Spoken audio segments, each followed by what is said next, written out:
am so excited you wouldn't believe it. Oh, I would believe it. I would believe it. So let's shake it up and do the proclamations at the end. Let's don't do that. Here. Or turn around. Let's get a crowd in. Yeah. Here we You go. do it. You're better at it than me. Quick. Quick. Debbie's happy. Quick. Right there. Okay. Make it look good. That looks good. Nice picture of the flag.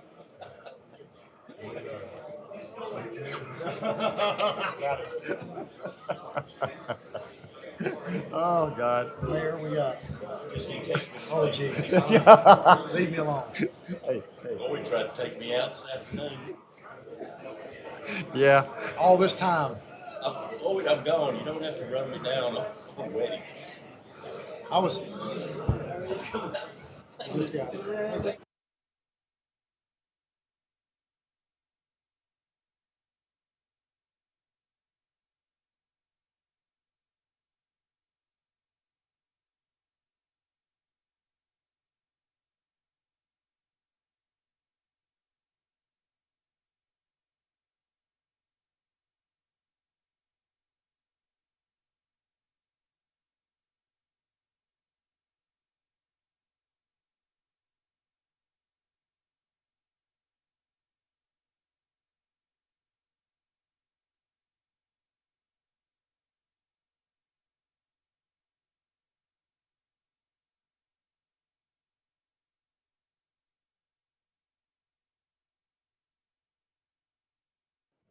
Good evening. We'll start in about 1 minute. As soon as Zach sits down.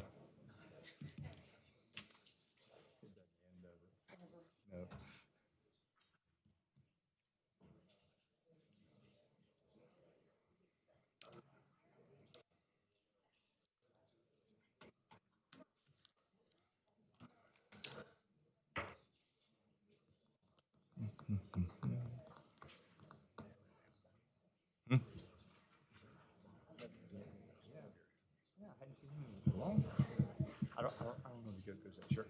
He may, yeah. Yes. The one Okay. is an All-American Miss. Number 9. Yeah, she said she was told to come to this meeting. We just didn't move it forward.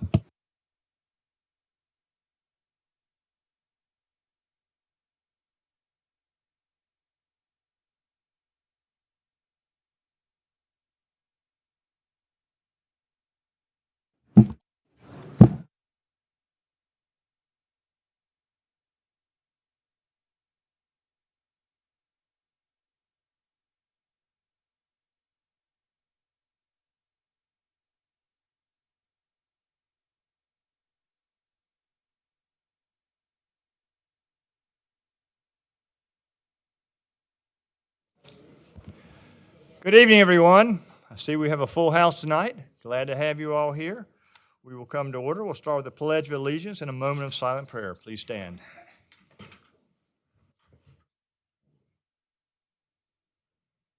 I pledge allegiance to the flag of the United States of America and to the republic for which it stands, one nation, under God, indivisible, with liberty and justice for all.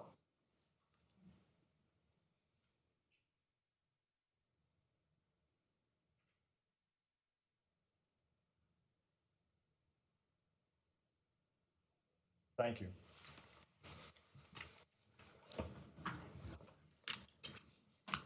We'll go to the approval of the minutes. Is there a motion to approve the minutes?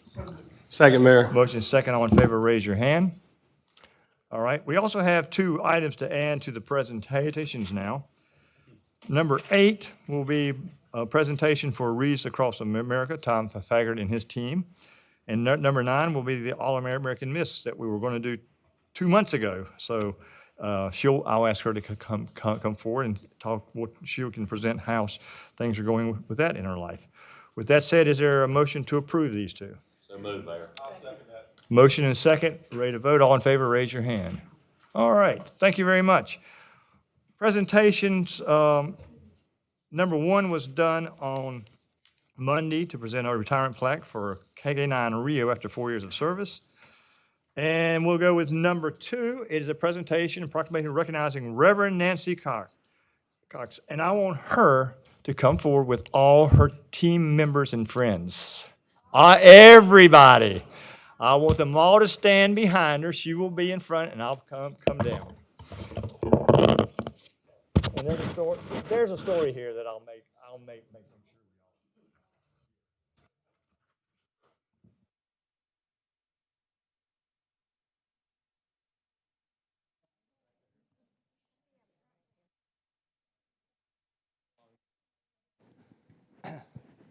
Okay, everybody back against except for Nancy and I.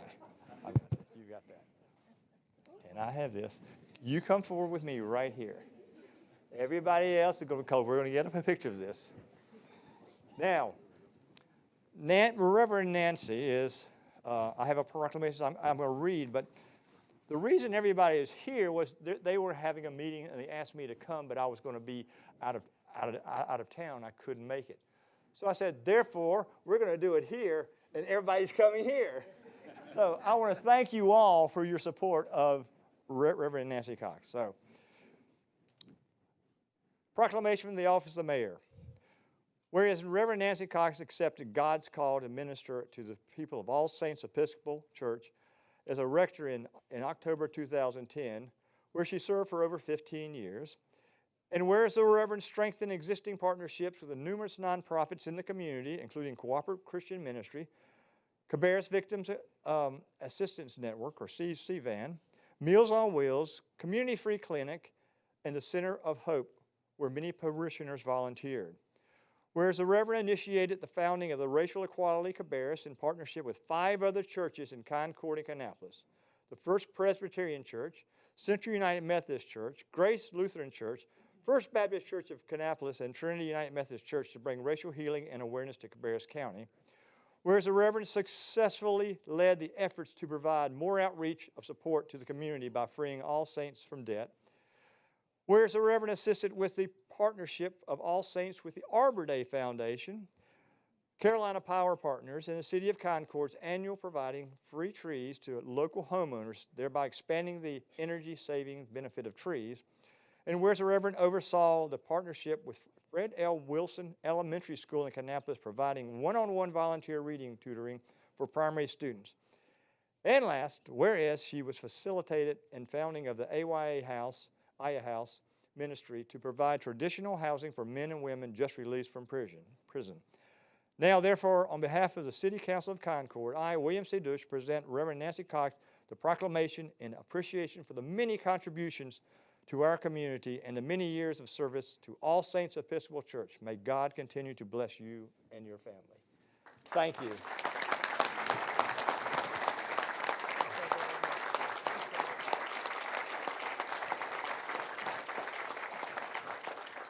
We appreciate you coming with your team today. When I talked to somebody, I said, I want everybody you can get. Good job. I really appreciate that. Can you tell us a little bit about all these things you're doing and how you got into it? Just tell us what the moment was. I think the moment was a question that was asked, if All Saints disappeared tomorrow, would anybody notice? Would the rest of the community, I mean, certainly the parishioners would notice, but would the community notice? And we made a commitment, and that was back in 2012. I made a commitment that we were going to reach to the legacy that All Saints had had for many, many years. I mean, you named some of the things, but we were founding members of the partnerships with the churches that did CCM and CVAN and Habitat and on and on and on. And so that was reaching back to that legacy and making sure that we were contributing to the community, that we were in partnership with the community. And one of the things that we're really proud of is our partnership with Cabarrus County, serving children and their families to provide daycare, childcare in the daycare desert that is our part of the county. So thank you so much, Mayor, and I think we've succeeded in that mission. Well, I think you're absolutely correct. And all these things you've been doing, I've followed for years. And a lot of these things that you do, we do as a city. So thank you so much. And together we're stronger. that's right. And so with that, I'll present this to you, and I'll also thank you all for being here to share in this great time. Yes. Again, a round of applause. Everybody, you get in here as tight as you can. Come on in. Everybody just sort of, because we're going to get a picture here, aren't we? You come. Yeah. There you go. Don't stand behind him. Okay, there we go. Everybody in here looking, so get together. Yeah, looking forward. She's saying, come on over. Come on over. This is the largest group we've ever had, guys. Reverend Anthony. Reverend Anthony. Wait, where's Brother Anthony? Come on, Brother Anthony. Hold on. We got one more. He's never been in any of our pictures. Hello, Donald.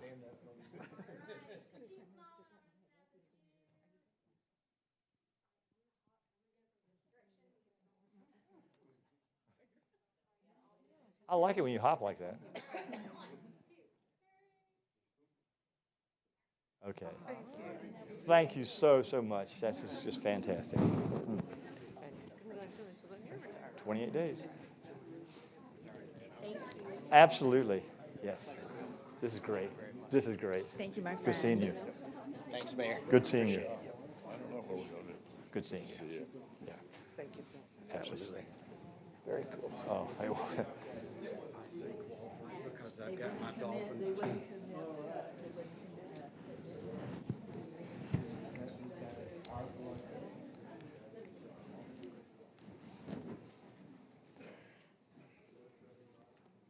I'm going to do Concord 101 now.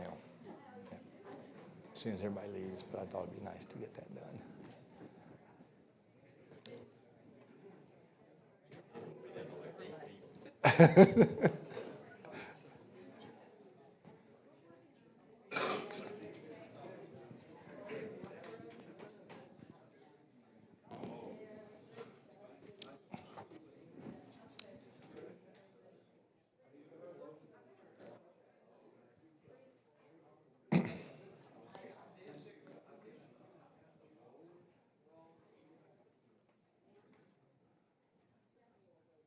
Before we go to the next presentation, we do have some special guests here tonight.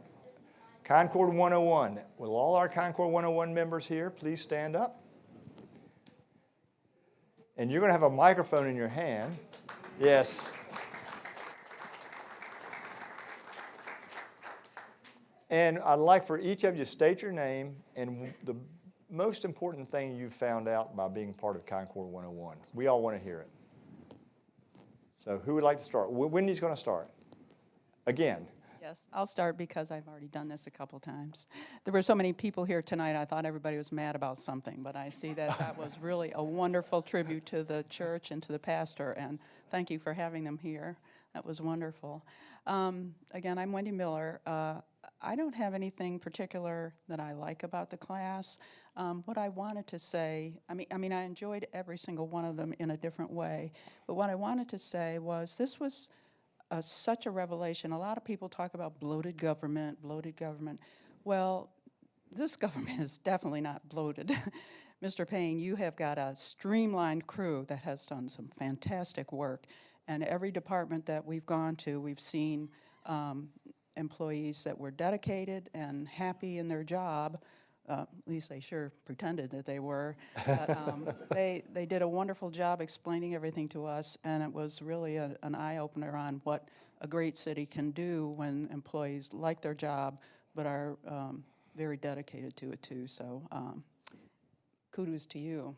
Okay. Thank you.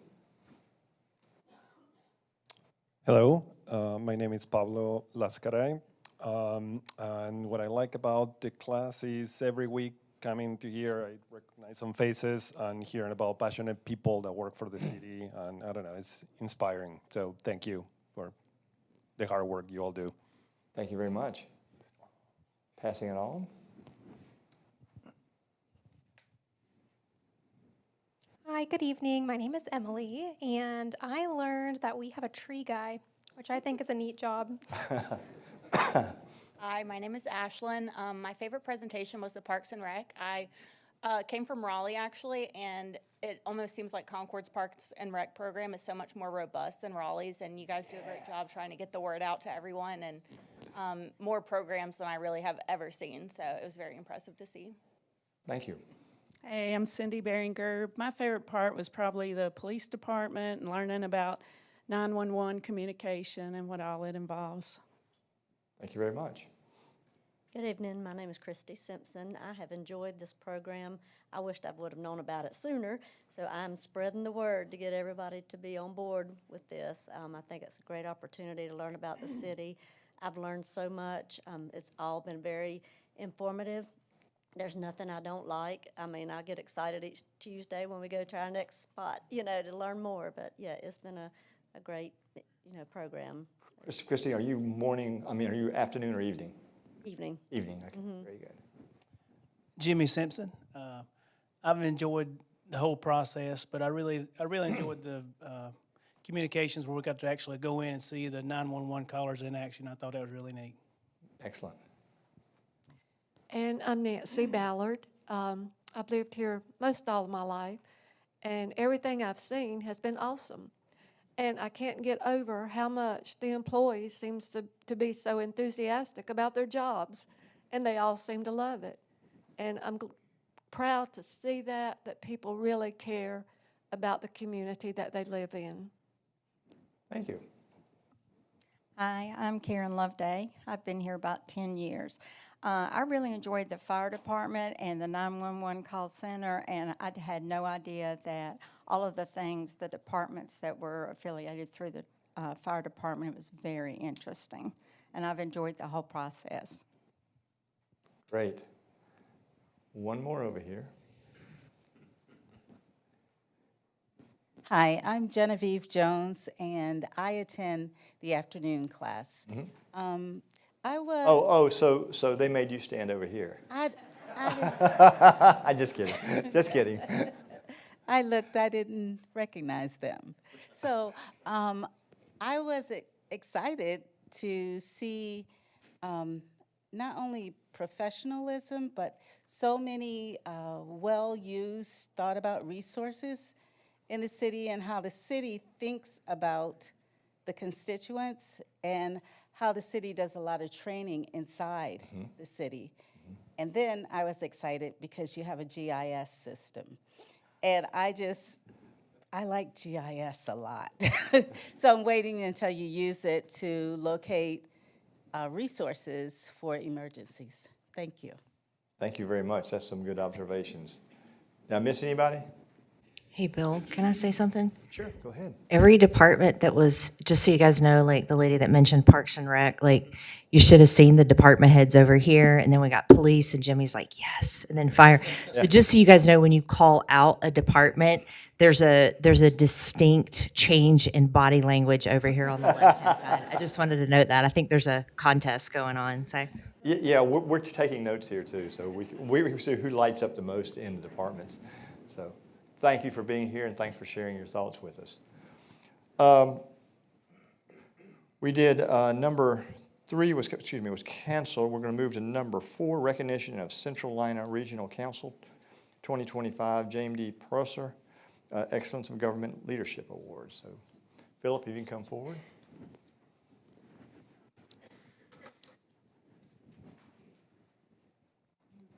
Hello. How are you? Please go ahead. Oh, absolutely. So this award is from the Central Lina Council of Governments. Every year they do a leadership award, the James Prosser Leadership Award for a government worker in our area in the Charlotte, Cabarrus, Union, Gaston, y'all know the areas, bigger region probably better than I do. Somebody that has shown outstanding leadership and achievements over their years of service to their community, to the area. So we were proud to learn that Randy Shue, our street superintendent here in the transportation department, won that award this year. Over 40 years of service here at the city, continues to just excel at that and serve the community with a lot of care and respect for the citizens, and happy that this was able to get recognized. So this is one of his many awards Randy's received lately. So we'll present this. Thank you. Thank you very much. Thank you. We have a camera right here. Everybody, please.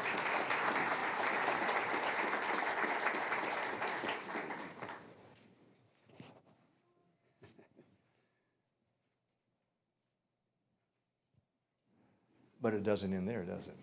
It does not. One more. Number 5. Yeah, number 5. And leading into number 5, I'll just mention those that were here last year. Randy won the North Carolina, the statewide American Public Works Administration Street Manager of the Year. Earlier this year, he actually received the Samuel Greeley Local Government Service Award, also from APWA, which is more of a Public Works statewide award, not just streets division. So, and this last one here, y'all heard on Monday, we talked about Scott Cox had received this as well. So Randy is one of the only 3 people in the state that received this recognition, and that is the Master Road Scholar. Again, that's the achievement of the 3 different levels and the case study, and so very proud again of all the achievements our staff are doing. Congratulations. Thank you.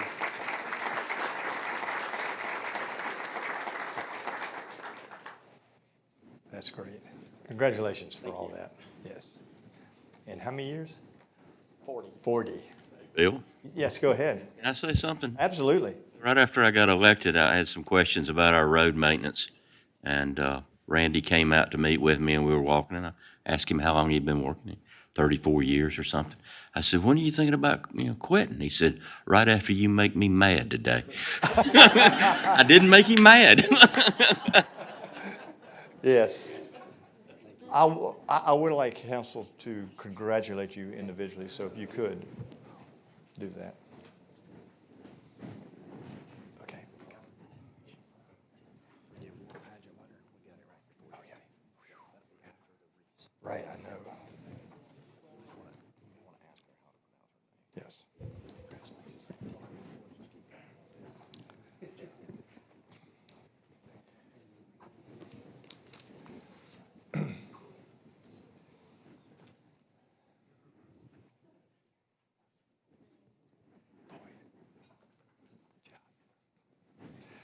Before we go any further, we have 2 new officials that have been elected. I like Steve Morris as our new mayor-elect. And hey, let's hear it. And Alvarez Santana, could you stand, please, wherever you are out there?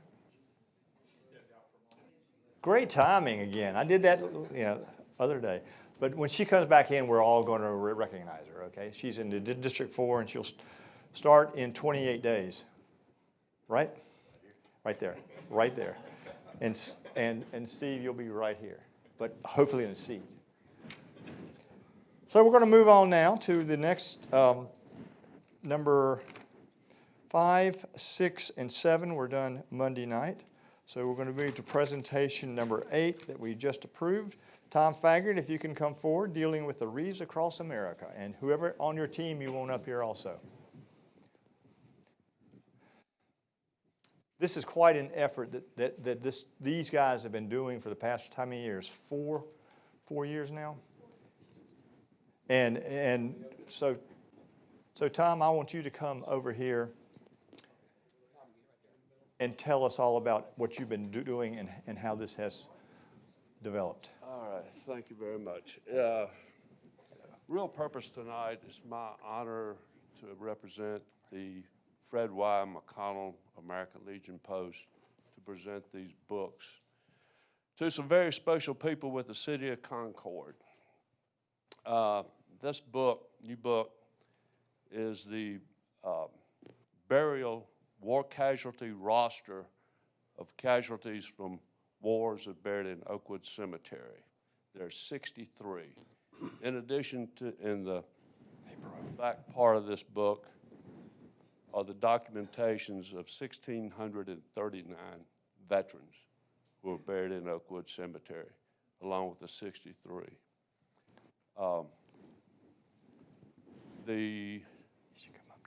first presentation of a book. I'd like to present it to Mayor Bill. Kind of sent him on his way. Take that however you want. Bill, from the very beginning of Reads Across America Oakwood Cemetery, this is our 4th year.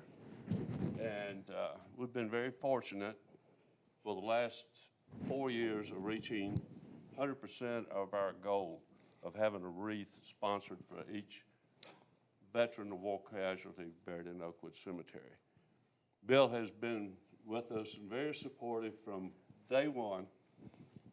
He'd always show up, make a speech, very supportive with the city of Concord to make sure this thing went very well, and you did a great job. Thank you, sir. Thank you, Bill. Appreciate it. Appreciate that. Yeah. All right. Chief Jimmy Hughes. I don't know if you people know it or not, but we are blessed with a police chief and a good police department. This book, there is a war casualty, which was a Concord police officer, Ralph C. Kennerly. He was a war casualty of Concord, not World War I. Ralph is buried in Oakwood. He had a long military history, and Ralph was kind of unknown, lost to the Concord Police Department about 3 years ago, and he's buried in Oakwood. Ralph Kennerly, at the beginning, he was in the National Guard company here in Concord. He went to down the Mexican border, Mexican Punitive Expedition, served in World War I as a military policeman. When Ralph came back, he joined the Concord Police Department. He was with the Concord Police Department about a year and a half, and he was killed in a gunfight. So I want to present this book to Police Chief Jimmy Hughes in honor of Ralph C. Kennerly, buried at Oakwood Cemetery. And Jimmy's always, too, he's been there when we put out flags, and he comes to Reads Across America, a real supporter of Reads Across America. Thank you, Jimmy. Congratulations. All right. Next one, Kathy Dean. This lady has been a tiger in Reads Across America. She instituted it through the DAR, and she's still working at it. She's heading up the committee. So Kathy's done a wonderful job, and we really appreciate the work. Thank you very much. All for the veterans.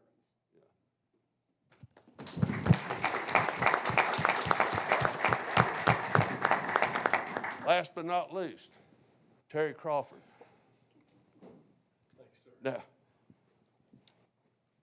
Terry is, when Reads Across America began by Kathy, she instituted it with the American Legion, and no one really knew what Reads Across America was. Went to the city, someone, I don't know, but anyway, things got a little slow to start with. Can we really have all these people in Oakwood Cemetery and all this? And it was a little slow in getting started or approved. Terry jumped in with both feet, and he got her done. So we've got some really good people with the city of Concord who have been outstanding with Reads Across America. Terry and Carolyn, they help place flags. They put out wreaths. They're big supporters of Reads Across America. Thank you, Terry. Thank you.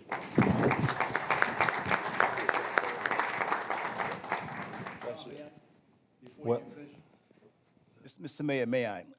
This Absolutely. is the hardest man in show business. I'm the vice commander of Post 51, and I'm honored to be a part of the Post, but I'm honored to be a part of what he's done in this program with Ms. Dean. It is an incredible amount of effort that has been put in coordinating the activities and ensuring that that the veterans were duly recognized. And to you, I salute you for everything you've done. Thank you. Well, let's get together a little tighter here so you can get a shot of us. Here we go.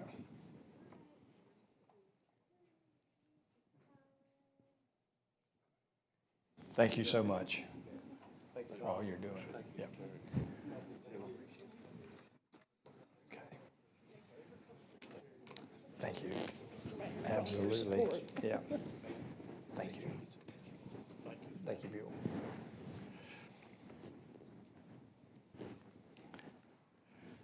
All right, we have number 9 is the All-American Miss. They have a proclamation here. If you could, if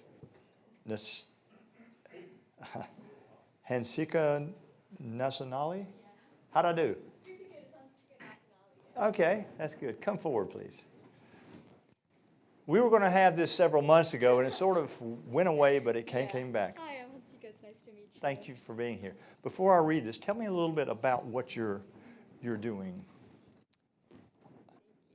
So my name is Hansika. I've been competing in pageantry for the past 7 to 6 years of my life. It's been such a big part in who I am, involving me in community service in North Carolina, not only here but nationally as well. I was the first person from North Carolina to take home the largest scholarship pageant in the world. So it's just been an honor representing North Carolina and this past year as your national queen. Very good. Thank you for being here. So for a little bit more, I'm going to read the proclamation and tell a lot more about you. Some that you want to hear and some you don't, I'm sure. Okay. Whereas National American Miss Organization is the world's largest scholarship pageant that empowers young women across the United States by promoting self-confidence, leadership, community service, and personal development. And whereas she has achieved the distinguished honor of being crowned the 2024 National All-American Miss Junior Team, bringing the prestigious national title to North Carolina, and where she's the first person from North Carolina and the first Indian American to win this national title, inspiring youth across the state and nation. Whereas beyond her pageantry accomplishment, she is a dedicated student, researcher, and accomplished global motivational speaker, demonstrating excellence and discipline in academic science and the arts, and where she's used her national platform, undeniably me, you can explain that in a minute, to empower and motivate women from all over the world and celebrate cultural appreciation, and to represent National American Miss throughout the appreciation and service. Therefore, now I, William C. Dush, on behalf of City Council of the City of Concord, do hereby proclaim November 15th, 2025 to be National All-American Miss Junior Team Achievement Recognition Day. Thank you. Thank you very much. And before you step down, can you tell me undeniably me? Yes, tell me a little bit of about course. that. So Here you go. I'll give you the microphone back.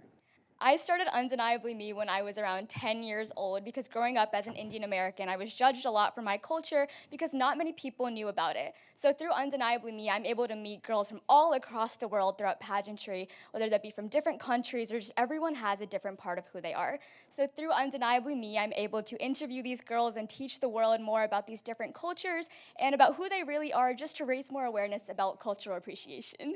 Excellent. Thank you. Thank you very, very much. And we're going to get a big picture here. Let's open it up. Okay. Right here. I'll put that over here. Oh, here. Thank you. So here we go.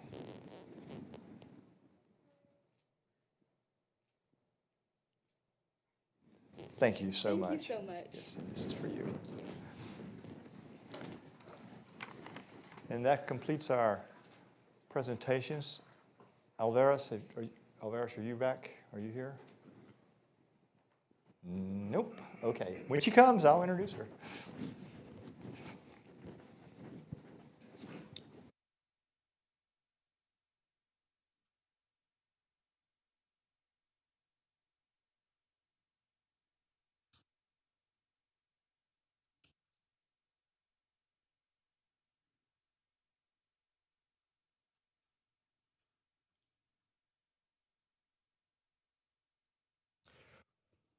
We will now move to unfinished business.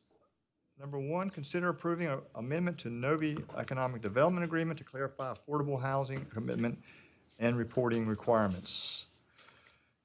This is not a public hearing, is it? Okay. So, I have, oh, Valerie, you're handling this, right? Okay. Yeah, we did talk about this. The Novi people had sent a representative on Monday as requested. If you have questions, I'll do my best. I don't know that I can answer them. No questions? All right, so to council for a recommendation, excuse me. Is there a motion to approve this? Actually, I'd like to get a different motion on the floor. Bill, I'd like to make a motion to deny the request for an amendment to the incentive. Mayor, I'll second that. We have a motion to deny, and any more discussion as to, could you give a little clarification on the reason to deny? I'll just add, I do appreciate the additional information on Monday, but it felt like to me that it was clear this doesn't meet our goal, our true goal of affordable housing. So I do appreciate the additional information, but just kind of wanted to add that. Okay. Thank you. With that said, is there, all in favor of denying, please raise your hand. Thank you very much. It's unanimous. Under informational items, number one will be at a later date, dealing with Kinetic Fiber. Number two, Sheila will be doing Parks and Recreation bond update. Thank you, Mr. Mayor. So Sheila is going to come forth, provide the monthly update to council on our general obligation bond projects. She's got a big head, so. Yeah. Good evening, Mayor, members of council, Mr. Payne, Ms. Kolchinsky, Ms. Deason. Tonight, I will provide the December update for bond projects. First is the financial update. As you heard last month, we did have an increase to the arbitrage. Additionally, this month, there is also an increase to the investment earnings, bringing the total available over of a little bit over $1.5 million. Next, completed bond projects. We have two projects that are completed: the Academy Gibson McGinnis Aquatic Center and Dorton Park. We have three projects that are under construction. First project under construction we'll talk about is the Marvin Caldwell Park. This currently under construction. All the footings have been poured for this park for all the buildings. If you notice the bottom left, you can see the footings for the new restroom building. For the restroom, and then behind it you can see the new parking lot that's coming in. In the top picture, you can see the construction for the new Logan Optimus shelter. That is being installed as we speak. Later this month, we should be 100% complete on all the curb and the curbing and grading, and beginning moving forward with the installation of the buildings. All the infrastructure has been complete. This project is still on target to be finished by the summer of 2026. Next is the J.E. Jim Ramsor Park. Construction continues on this. Most of the construction piece that has been happening is the mass grading for the project. Within the next 30 days, they will begin the installation of the underground infrastructure to support this park. And that will happen within the next 30 days. Next is the Academy Gibson Athletic Fields. This is two areas that are a part of this. You have the Webb Field and McAllister Field, and then you also have Gibson Field, which is down Kerr Street near McGill Avenue. First, we'll talk about what is happening at the Webb Field. Webb Field, the grading has been completed. They are now working on the substructure and base for the turf field to be installed. They are also pouring the footers for the new storage building and for the new backstop. They are also in the process of renovating the 2 restroom buildings that are on this site. The picture to the top left, that is the new walking path that's going to be installed at Gibson Field. You can see the playground has already been installed at Gibson to develop this into a neighborhood park. This week, that walking trail will be paved. Next projects, as a part of the bond project, first up is the Dave Phillips Park. The biggest thing for this, we have received our approval for the NCDEQ erosion control. The next thing is we're finalizing the city and county reviews and permitting for this project. Once that's complete, we will finalize the bid document. We are planning for this project to be the next to be under construction. We are hoping to bid this project this next month, December or January. Projects that are still in design. First up is the Academy Gibson Skate Park Pump Track Sculpture Garden. This project is, we're working on finalizing the design. Our goal is to bring this back to council for final approval of that design. We're hoping to bring it around February. So we're working real hard with the consultant to finalize all that's needed for this design. Next is Hartzell Park. We are finishing final design for this project. Again, it'll come back to council for final design approval. We are looking at a summer, sometime in the summer, to bring this to council for approval. A part of this project also includes the installation of a prefab restroom building to replace the restroom building at Hartzell Park that burned. This bathroom building is planned to arrive and be installed December of this year. Next is Poplar Tent Trailhead Park. Again, this park is being designed internally. We continue to work internally on this design in coordination with Duke Power and with NCDOT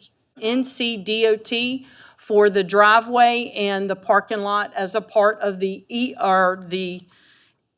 Duke Power easement that's there for the power lines.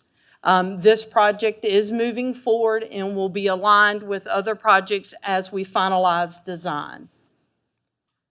Next is this one we've had the most movement on for internal design. This is the Wilson Street Park. The map that you see here is a newer map. It's taking, and with us doing it internally, we are placing the amenities that are identified in the adopted master plan and placing them in the park where we can have the most tree saves for this park. So the map that you see here is an updated version of the master plan and the placement of the amenities within this park. Again, this park is also being designed internally with planning, engineering, buildings and grounds, and Parks and Rec, all a part of the design team. Future parks. These are the last 2 bond projects for us to start design. The first up is WW Flow. We plan on beginning design for this project spring next year, 2026. Followed by beginning design for the Academy Recreation Center.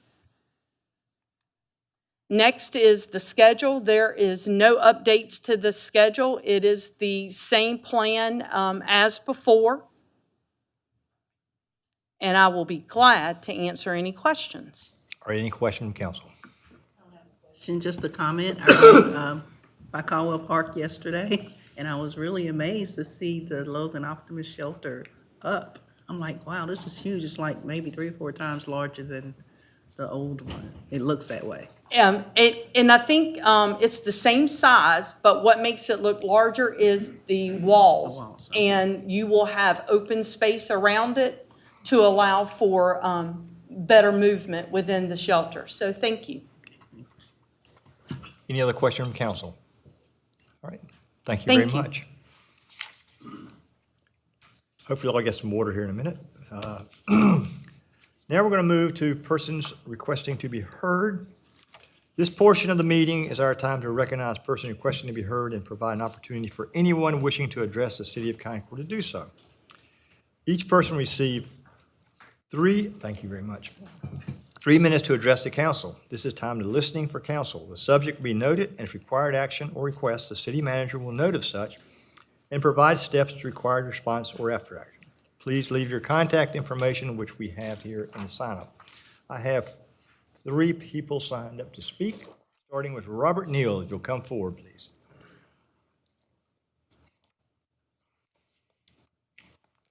Good evening, Robert. All of y'all, Ron, you over here next one, I'll be here anyway. Thank y'all. I've been trying to get up here, y'all, If- for the last 4 or 6 weeks. If you could speak into the mic to get it on the record. Okay. And state your name My name is Robert Neal Sr. and your address. I am, stay at 341 Merrill's Drive, Concord, North Carolina. I'm well known to a lot of people around here. Yeah, I need you to come down if you can, and bring Lord with you, and also you. You'd like us to come Yeah, forward? y'all 3, yeah. Okay. We will. Because I'm finna present y'all with it's for the golf money that y'all kind of church donate to us. Carolina Bears, we have 4 football teams, ages 4 through 14. Most of the people in our area down there don't have that much money, so we depends on to go out and raise money ourselves. And I bought the property to him last year and asked him would he do it. He said, yeah. And with Betty being in that area, she knows the hardship we go through. And Lloyd, since he's my military partner, I just like all the people to just thank you for what y'all do. And I've been holding this for a long time. I hope I ain't broke it. Anyway. It says on there, City to City of Concord, and recognition for approval. You're doing support to the Carolina Bears Youth Association. That's what I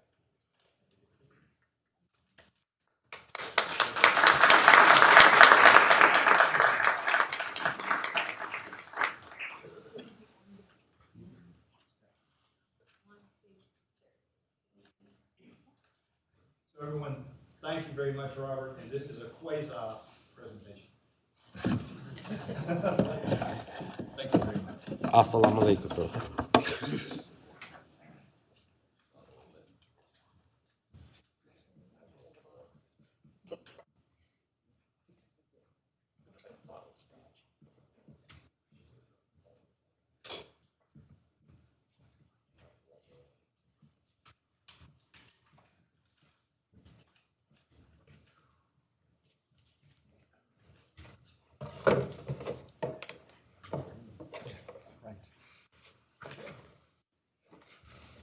Okay.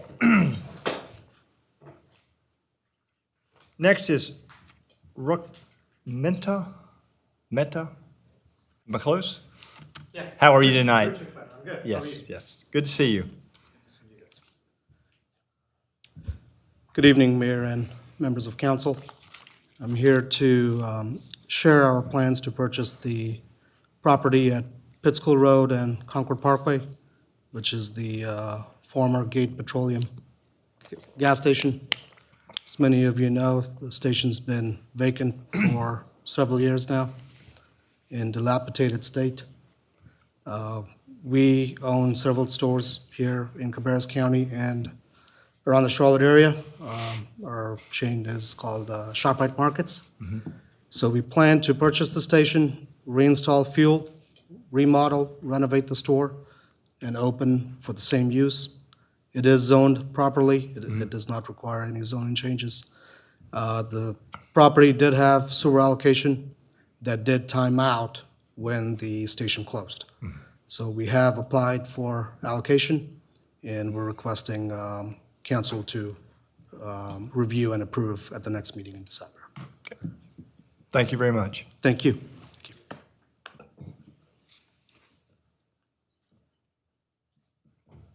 Thomas Mold, is that correct? Moss. Okay. Welcome. Well, hello.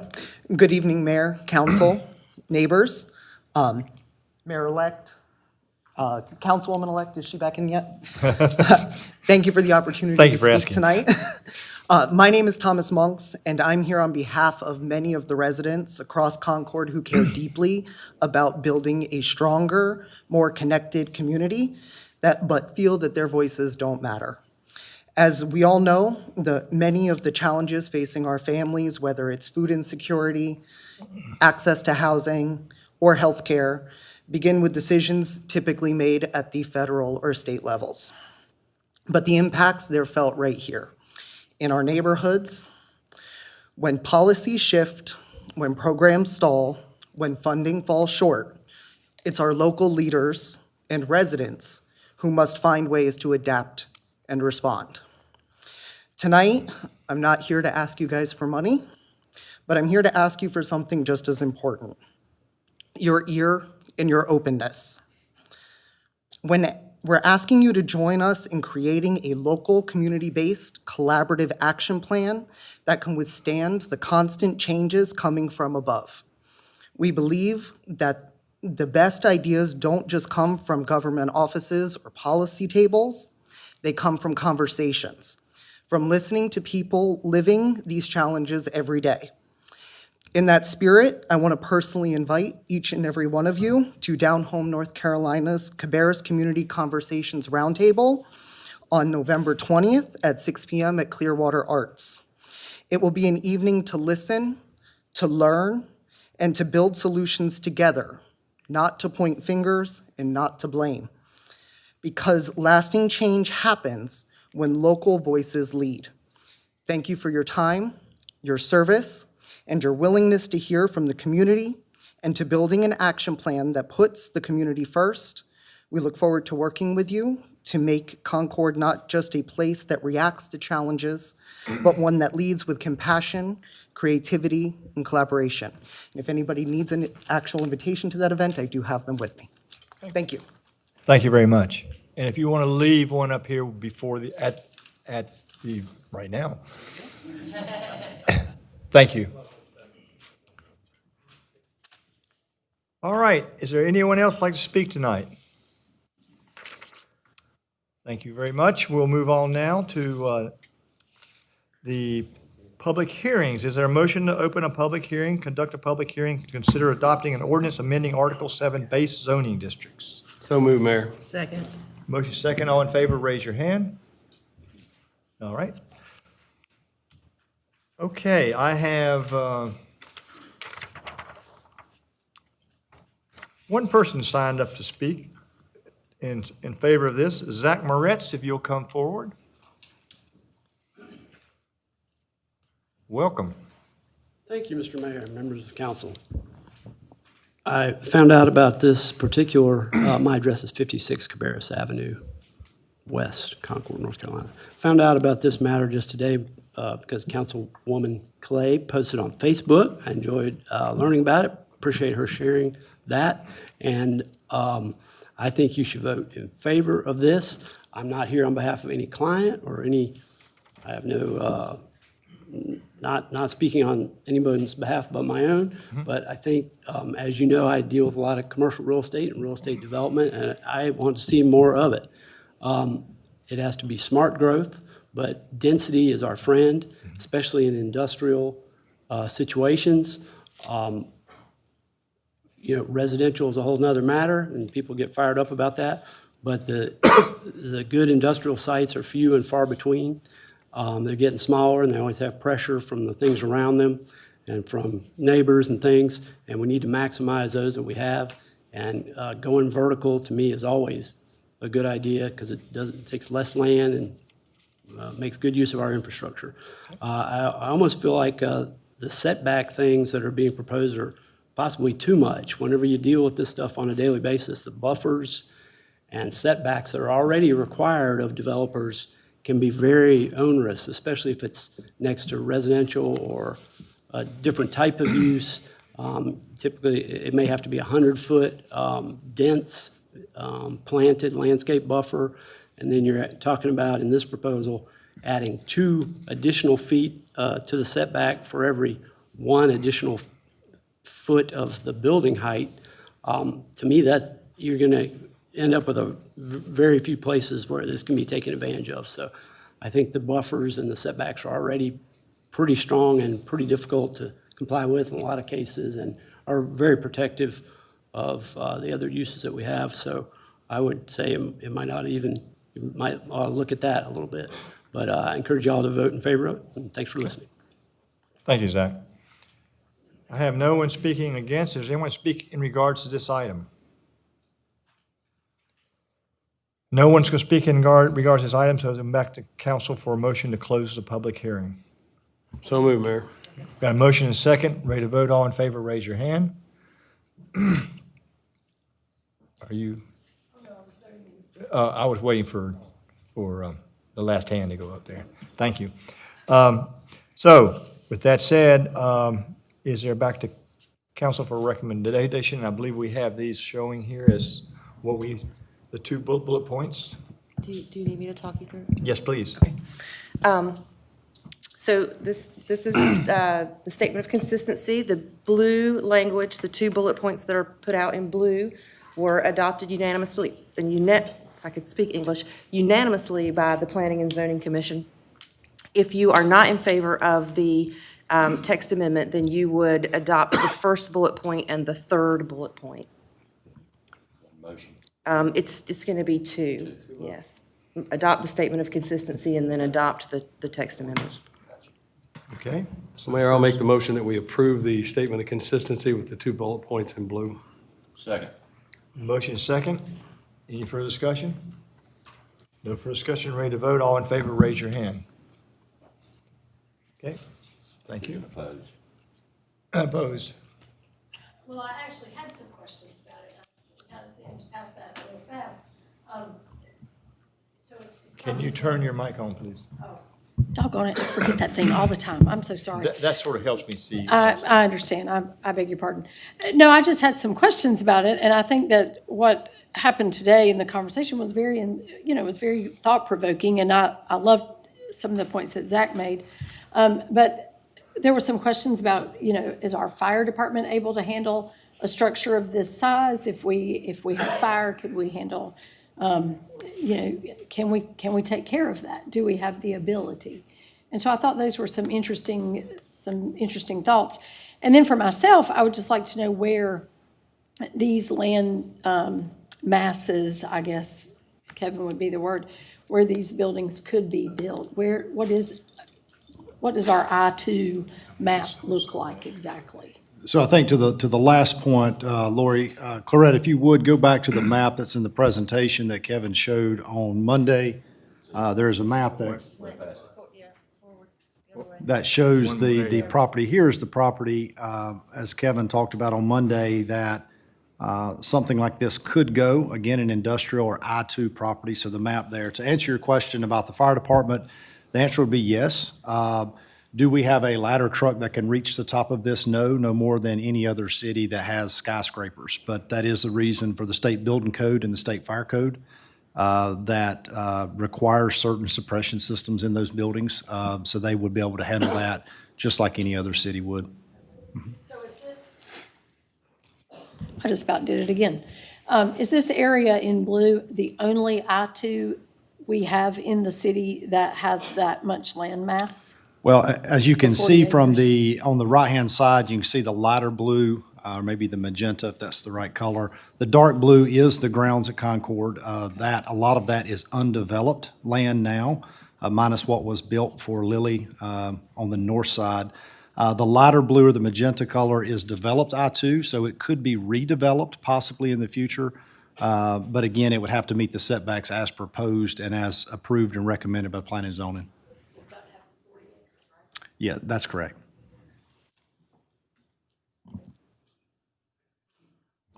Any more comments? Well, I'm not sure. Did you vote for or against? I don't think I voted at all because it kind of went so fast. If what you're telling me is correct and looking at that map, I would be for that. Okay. I would be a yes vote. But thank you for the clarification. Yep. Okay.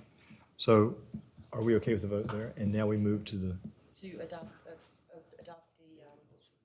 text amendment. yeah. I move we adopt the ordinance as written. We got a motion and a second. Any further discussion? No discussion, ready to vote. All in favor, raise your hand. Thank you very much. We're going to move now to open a public hearing, to conduct a public hearing to consider adopting an ordinance amending Article 8 use regulations and Article 14 definitions of the CDO. Is there a motion to open the public hearing? We got a motion and a second. All in favor, raise your hand. All right. I have no one signed up for or against this. Is there anyone like to speak in regards to this item? There is no one to speak in regards to this item, therefore, back to council to close the public hearing. Got a motion and a second. Ready to vote. All in favor, raise your hand. Now back to council for a recommendations. And if you could go through, make sure that we understand This this. is the exact same process that we just did. The top two bullet points were adopted unanimously by the Planning and Zoning Commission. The bottom bullet point would be adopted if you were not in favor of the text amendment. Okay. So is there a motion for the first part of that? The, what's it called? The statement of consistency. Statement of consistency. Well, we can go ahead and make the motion and then talk. Sure. Yeah. So we have a motion. Is there a discussion? I would like to discuss, and I had this conversation with Terry earlier in the week. I think that when Fred presented to us the other day, part of the conversation was that you'd be allowed to have goats for 21 consistent days out of 90. I think that's, as I said before, I think that has the potential for issues. I'd like to see that change to 14 consecutive days out of 90. I think that would prevent undue hardship on folks that want to use goatscaping, instead of having to, get multiple permits, et cetera, et cetera. But I think it would also keep down some sanitation issues that may occur. Okay. So with, Obviously, since we discussed that, I'll support that, so, and would do that. so do we want to amend the, So council could pass a motion to amend the presented text amendment. so is there a motion to amend the text amendment? Well, could we have the staff member, your name is, Fred. explain, because there were some comments of why we went to 21 days. So if Just we're- want to make sure. If we're going to do that, We we have to open open a the public public hearing. hearing back. I'm fine. And it can always be changed. Nothing is ever set Always be changed. in Yeah. stone. So do we have an amended, I haven't heard a motion. is there a motion to amend the, I'll make that motion that we amend from 21 days to 14 days. is there a second? I'll second it. Is there any further discussion? I'm just wanting to make sure I'm understanding what's being said here, or what was said. So are we voting to amend the text as it was presented by staff? Right, this vote is to amend the presentation, what's being asked of you. Clarette, could we go back to the text? There we go. So in this first paragraph, where it says 21 days, the motion, as I understand it, is to change that to 14 days. And then we will go and revisit our statement of consistency, because now we've changed what we're talking about. And then we will go and vote on whether or not to adopt the text amendment. Gotcha, thank you. Yes, John? I just want to confirm, even though we are heading towards an approval of this, the HOA of certain neighborhoods will have the final say, is that correct? HOAs can have stricter rules, yes. Any other questions? So we are now amending to do 14 days. Everything else is the same. We've had a motion. Was there a second to the 14 days? Okay, so then you need a vote on that motion. Okay. Everybody ready to vote? All in favor of the amendment? All opposed? Okay. And then I feel like we need to revisit our statement of consistency because we've changed the text that we were talking about. Okay. I think I know where it's going to go, but you all should vote on that anyway. So again, we're back to the 3 bullet points. No, it does not change. Okay. Mayor, I'll move that we go ahead and accept the statement of consistency with the 2 bullet points in blue. There's a second? I'll second that, please. Motion is second. Any more discussion? Ready to vote? All in favor, raise your hand. Thank you very much. And then we need one last motion Okay. to adopt or deny the text amendment. Mayor, I move that we adopt the text amendment Okay. Is there a as second? read, as presented in front of us. I'll second that, please, sir. Motion is second. Any further discussion? Okay, you want to speak or you want to vote? Okay. I don't want you to vote. Okay. Ready to vote? All in favor, raise your hand. Thank you very much. So that concludes our public hearings. We move to presentation of petitions and requests.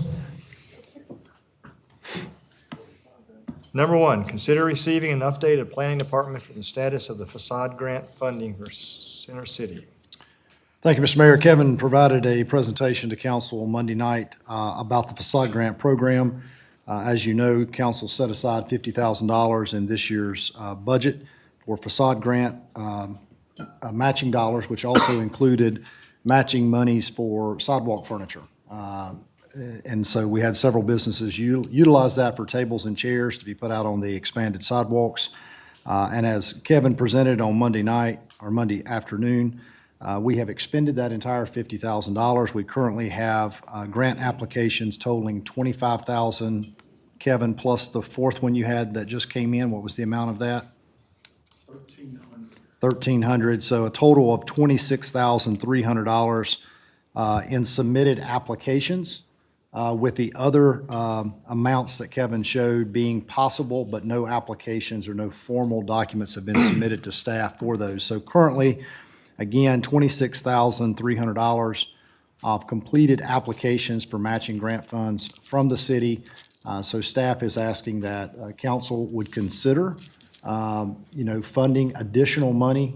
If council approved that, that money would be transferred from the general fund. And then, of course, it would be up to council if you wanted to allocate more than the 26.3 to account for possible applications that come in after today.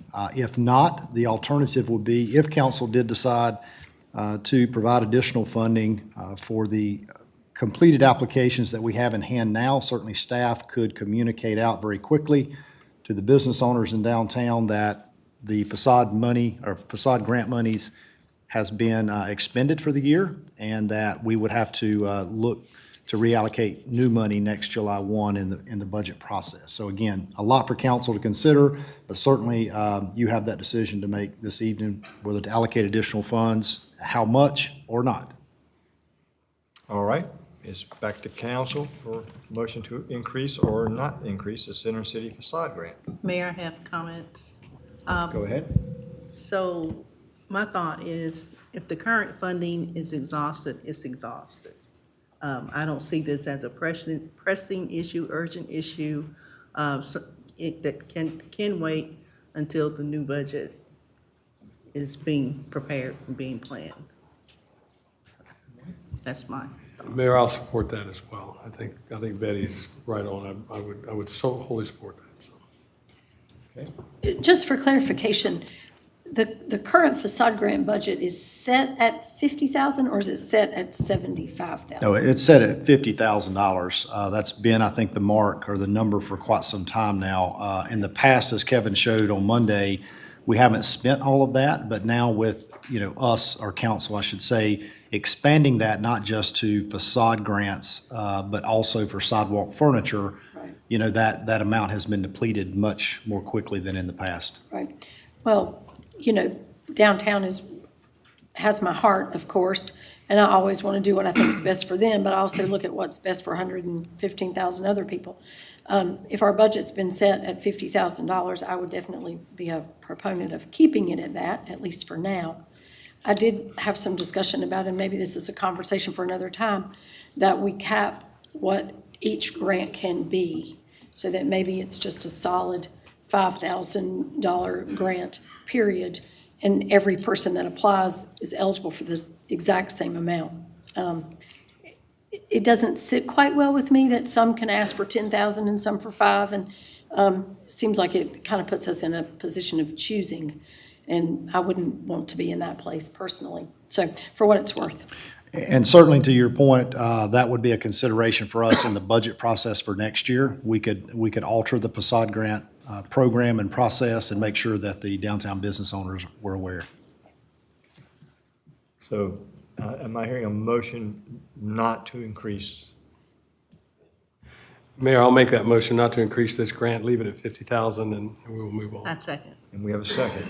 And any further discussion? Ready to vote, all in favor, raise your hand. Thank you very much. Number 2, consider authorizing city manager to execute a work authorization 2502 with Talbot Bright Ellington. Thank you, Mr. Mayor. Dirk went over this item on Monday evening. This is to update the master plan. As you can see in your agenda, staff was successful in negotiating the fees to this to $1,539,225.83. Of course, there is no money coming from the city for this, and grant funds would be used to fund it at 100%. So we'd ask if you allow us to move forward with the master plan update with Talbot, Bright, and Ellington. Thank you. Is there a motion from council? Got a motion and a second. Ready to vote, all in favor, raise your hand. Before we go any further, I just want Concord 101 to know that when we talk about this tonight, some things go really fast. We've had discussions, staff has had discussions, we've had discussions. We had it in our work session on Tuesday night. And so by the time it gets here, most of the questions have been answered, but you saw in the first one that we had some questions that we wanted to change. So that's why it moves pretty quick now. Number 3, consider adopting a resolution giving primary approval to issuance of multifamily housing revenue bonds for Northcutt Mills. Thank you, Mr. Mayor. Jessica went over this on Monday with council. This is for the Northcutt Mill, similar to what City Council did for the Coleman Mill. They intend to provide affordable housing, as you can see, 112 units. This would be housing bonds that would be a pass-through through the city to the developer, not to exceed $17 million. It would not affect the city's bond rating. So staff would ask that council allow us to move forward with this. Okay, is there a recommendation from council? Got a motion and a second. Ready to vote, all in favor, raise your hand. Thank you. Number 4, consider adopting amendment to City of Concord Code of Ordinance, Chapter 62, Water and Wastewater Utilities. Thank you, Mr. Mayor. Jeff went over this item with council on Monday. As you recall, sometime back, council did change the inside city blocks, but we did not change the outside city blocks. So this simply is just cleaning that up. Nothing has changed other than that. So we just ask that you allow us to clean this up and approve this request from staff. Okay, is there a motion from council? Motion and second, ready to vote, all in favor, raise your hand. Thank you. Number 5, consider adopting amendment to City of Concord Code of Ordinances, Chapter 60, Stormwater Utility Control and Management. Thank you, Mr. Mayor. So Jeff also discussed this item with council on Monday. This is a request to update the stormwater rules to ensure that we comply with Phase 2 of our stormwater permit. Okay, is there a motion from council? Move for approval, Mayor. Second. Motion and second, ready to vote, all in favor, raise your hand. Thank you very much.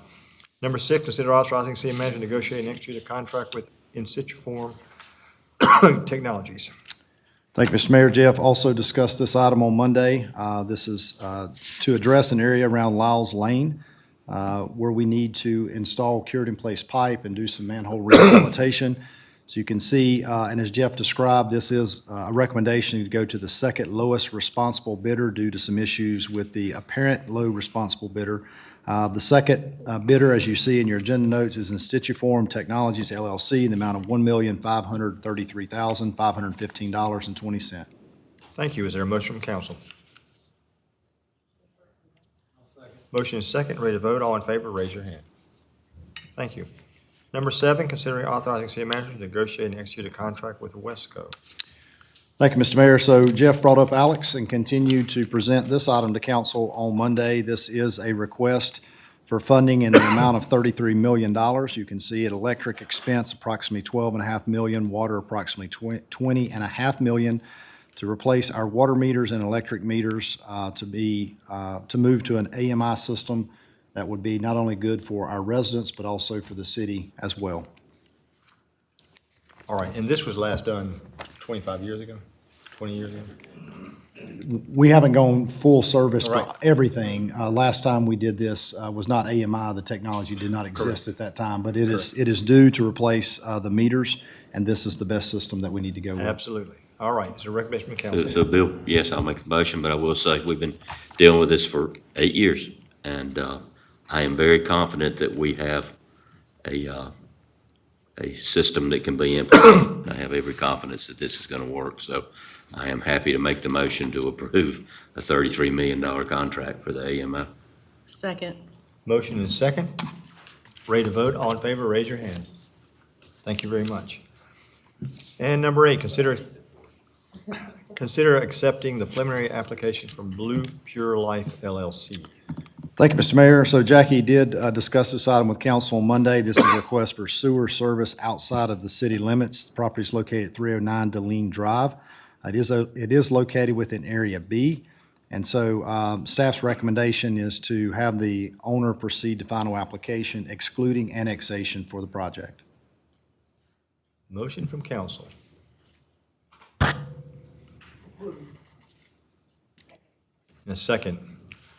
Ready to vote? All in favor, raise your hand. Thank you very much. Consent agenda, I've had no discussions of removing anything from the consent agenda. So is there a motion to approve the consent agenda? Motion to approve, Mayor. Motion is second. Ready to vote? All in favor, raise your hand. So JC, that's about it for us. That's about it for us. But I guess I'll finish the meeting by going into items not on the agenda. Moving on. TAC, Transportation Advisory. So TAC met for over 3 hours the other week. Most of it was just mundane presentations. We had 2 nice little nuggets in it, though. We did add the Rock Hill Weddington Road traffic circle to the MTIP, which was great. And they also let the contract for the lighting at George Lyles Kannapolis Parkway. And we looked at the plan for that. It will be very well lit. May have already started. That is the only unlit interchange on that whole stretch of 85. So they finally got to us. So two good news to go out. Very good. Metropolitan Transit Committee, MTC. How about over here, LJ? How about? How you feeling? I feel great. Hopefully this will be gone in a couple of days, but for safety's sake, I still have it. But it's been a long 5.5 weeks. This is my first full day out in the world since October 6th. So, Hey. So anyways, Mayor, members of council, Mr. Payne, Ms. Golchinsky, Ms. Deason, thanks for letting me be here tonight. It's good to be back and feel a little normal. First, MTC, I'm sure that you all are aware that the sales tax referendum and the creation of an authority for CATS passed at the ballot box at the election. So basically, there's a lot of unknowns. I know Andy briefed Lloyd in my absence. We talked about it beforehand. The MTC will go away. There'll be a 27-member board. At the moment, there seems to be no discussion of there being sort of the ad hoc membership, like we have been one of the 5 non-voting members. They've kind of been in this teeter-totter spot of kind of figuring out, well, if things will stay the same, and they were going to have to make a bunch of changes within CATS if they didn't pass, and now that it's changed, the whole world's going to change. So we're kind of in limbo to see what our participation as a regional partner will be, including things like sharing the CCX and those kinds of things. So hopefully, from our perspective, operationally, it will be smooth, but it's going to be a busy 12 months as they work through the transition. I think it's for next November. So the MTC will exist until the authority is fully up and running and they transition. So we'll have a little bit more to report on from that, and then I may go back to being a spectator. Okay. Certainly, I'm sure they will have some version of an MTC board, but it will not be the same composition. So I'll keep you posted as I learn and get information from CATS and so forth. You can keep the commission, the board, and him in. Yes. Enjoy your time away, sir. Yeah. So they went over their public transportation agency safety plan like we did 2 months ago, and went through that process. They discussed their efforts to improve fare evasion. There was a lot of discussion about that came up with the incident, the tragedy that happened in August, and sort of a lot of input from the public about how they see a lot of people not paying. And so they've been working on beefing up that process. And then they were going to provide a standard mid-year budget update, but that was going to fully change projections with the addition of the sales tax. So they asked to defer that till this month. So those were kind of the three main agenda items that they had. So that covers the MTC as I note at the moment. Okay, we'll move to Concord Annapolis Transit Commission. Yes, sir. So we met October 30th. We didn't meet in August. It had been a 4-month break. First thing is we had an update on the Connecting Cabarrus project that had been provided to the Project Guidance Committee. That was then provided to the Transit Commission members. Some are on both, some aren't. Basically, the draft plan in the first round of changes was put out for public comment in September and October to the Project Guidance Committee. Basically, that will then get re-revised based off the input that we've gotten those 2 months. Then they will cost that, and then we will sometime, it looks like projected February, March, be doing one or more presentations to the various boards and commissions. And I know that's being worked on as to whether there'll be a single joint event or if that'll be done in pieces. So that will be coming forward in the next few months, but we don't have those details for you yet. We had our digital fare payment RFP. We're at the end of our 5-year contract. We put out an RFP in the end, ended up electing to keep the current system that we have, UMO. The big addition, which we see as a positive, is we'll be upgrading the hardware with that at about 50% of what we budgeted, a little less than that, where we'll be able to have a tap-to-pay option. Right now, you have to either have the app for that, or you have to have a hard card like our ID cards. And sometimes that's a hurdle to people. So now what'll happen is, like in London and New York, you'll be able, if you have a debit card or a credit card that you choose to use, you'll just be able to pay your $1.25 tapping it on the box without having to have a special sign up. So we hope that will expedite and continue to reduce cash taken, not revenue taken, but cash taken, where we're already at 70% digital. We hope to increase that even further. So that project will be coming the next few months. Like our safety action plan, except instead of annually every 3 years, we have to update our Title VI plan with FTA. So we got that updated, which in this case was just demographic updates. We used the Connecting Cabarrus plan to get our economic data and so forth from our passengers as part of the initial process. We kind of rolled those two together. So that was adopted and will get posted up to FTA. Given what happened and the national attention to the incident in Charlotte, we went through a pretty extensive listing and discussion of all of the safety and security items that Ryder has done, does do, that we do daily. Trainings, certification, staff has gone through things like that. It's a fairly long list, but we wanted to make sure that, God forbid, that could have been our system. It could be any system, and we could all be having to answer those questions. So wanted to be able to put out to say, we do take steps for the safety and security of our passengers and our employees and our contractor employees, and just wanted to be able to put that out, answer any questions.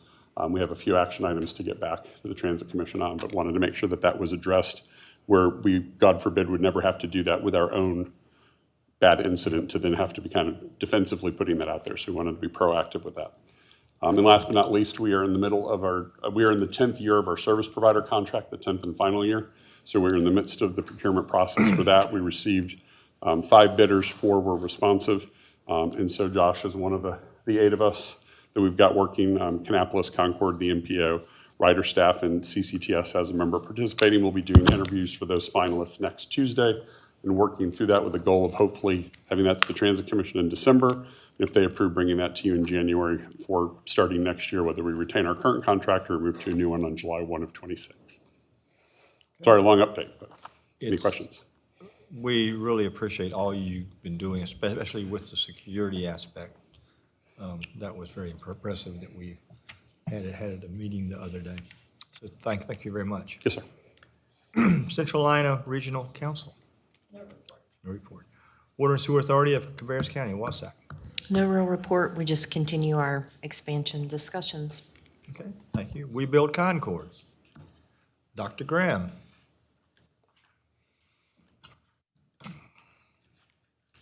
Good evening, Mayor Dish. Good evening, Council, to Mr. Payne, Ms. Koczynski, Ms. Deason. I want to just give you some brief information on why we do what we do and why we choose to use certain tools. Oftentimes I talk about some of the developments we have, and so just to let you know that based on our last conversation with you, Kerr Street, Corbin, Street Cottages, Malvern, Weddington, Rockland Circle, and the other single-family developments that we have are still moving forward as planned, so they're doing fine. I want to discuss some strategies going forward to make you aware of that we'll be looking at, and that is that we will focus a little bit more on what we call middle housing and some single-family developments. And for just the audience, middle developments are those that fall between single-family and high-density projects. So in other words, they're usually in the 2 to 50 range in terms of the amount of units. What it does, too, it allows a little bit more flexibility when you have some folks who may not like a lot of density, but still also accomplishes goals by distributing affordable and workforce development in areas that normally could not be. And so examples of that obviously are Kerr Street. The cottages are fourplex townhomes at Powder. And as part of that strategy, we also look for smaller storefronts and mixed-use developments. So we will attempt to do that in the future. And these require other funding mechanisms such as LIHTC and others, and talent to help with affordable rentals while other funds focus on ownership. The good news in some of this is that we just closed on our first community land trust property in Lincoln Street Townhomes. An Atrium employee, and though she's not the first affordable homeowner at Lincoln, she will be the first of 3 community land trust owners that will close by December 15th. And so we're very happy about that. And the reason that I focus there is because we've been asked a lot about why we use down payment assistance, certified counseling, and why at times do we use the community land trust. And I get asked that a lot about those 3 pillars, and so I want to just give you all some information of why. One, if you look at Prosperity Unlimited, over the last 30 years, you're talking well over 300 plus homes that's been counseled and sold through their counseling and down payment assistance programs with other partners. And with that, very impressive, they've only had about a 1.25% foreclosure rate. So obviously, counseling coupled with down payment assistance has been essential. But when you couple that with community land trust, when you use down payment assistance, counseling, and community land trust, that foreclosure provision becomes more resilient. So according to the Mortgage Bankers Association National Delinquency Survey, as well as the Lincoln Institute of Land Policy, during the economic downturn, 2008 to 2010, only 0.46%, so less than 0.5%, of mortgage loans held by CLT owners, community land trust owners, were in foreclosure proceedings, compared to the rest of the country across all incomes and programs, were closer to 5%. So you're talking about 5% versus not even 0.5%. So it demonstrates that those 3 pillars are very effective. But not only that, that 6 out of 10 community land trust homeowners with down payment assistance actually sell their homes and save enough to purchase in the open market. Most of those within 7 years. This allows 60% of all community land trust homes to be owned by multiple families across generations, enabling them to buy on the open market while maintaining long-term affordability at those units. I don't know why oftentimes I feel like this community land trust is often challenged. Yet every data point says it is one of the most effective tools. So with that, we build homes in DPA of our own down payment assistance in combination with others, have saved residents on an average between $650 and $900 per month. Why are they able to buy on the open market? It's because they're able to save due to DPA, right, and counseling services. Counseling works, DPA works, because what it does, it puts you in a position where you're not spending over 30% of your income. And even in cases of loss of job or others, it's because you've been able to save money that sometimes you can weather those storms.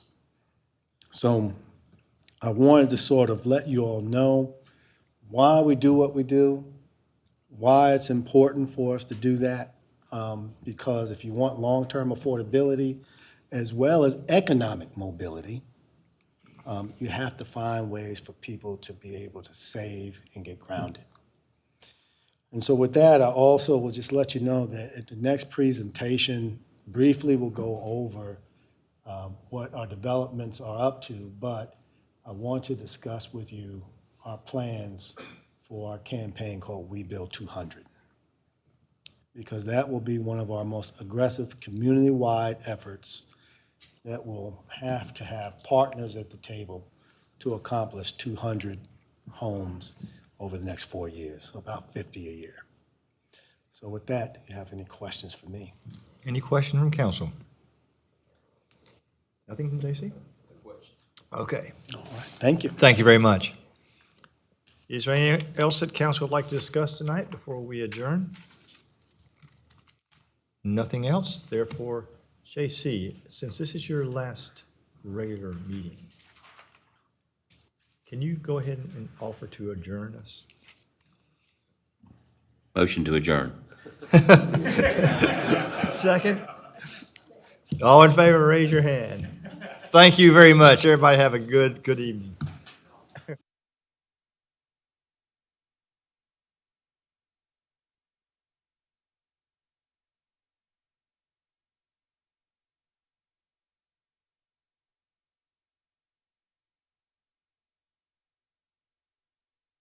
That, I feel. What's the matter? So this is a citizen light, since I'm almost out.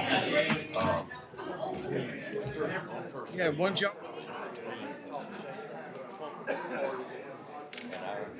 I think, what is that,